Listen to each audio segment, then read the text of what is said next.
Back in Washington, the government ethics watchdog who raised red flags about Trump family business dealings resigned today. Then he talked to our Julianna Goldman. The specter of a conflict of interest is always looming out there. Walter Shaub has been a unique voice. As the government's ethics chief, he's taken on his boss, President Donald Trump, publicly. But today, he gave up. I really feel like I've achieved all I can achieve under the current circumstances. He says that unless President Trump eliminates all financial ties to his businesses, the American people can never be certain his policy decisions are based on what's best for the country. Do you think the president and his family are using the office to enrich themselves? I can't know what their intention is. I know that the effect is that there's an appearance that the businesses are profiting from his occupying the presidency. But at this point, it sounds like you're saying you can't be sure. You can't be sure.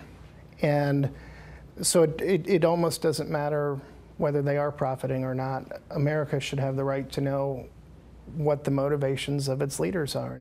In previous administrations, the Office of Government Ethics operated below the radar. Shaub changed that shortly after the election when he unleashed a series of sarcastic tweets prodding Mr. Trump to divest his assets. In many ways, what I was really trying to do with that is, A, communicate with the president using the medium that I saw him communicate in. But he never spoke with the president, and Shaub said the White House counsel dismissed his concerns. I could actually run my business and run government at the same time.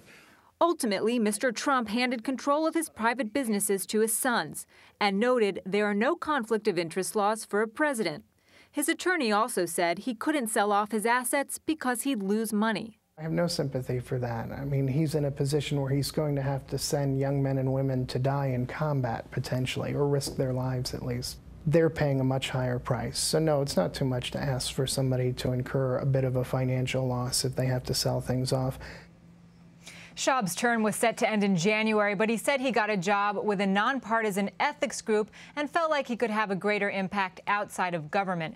James, in a statement, the White House said it accepted his resignation and appreciated his service.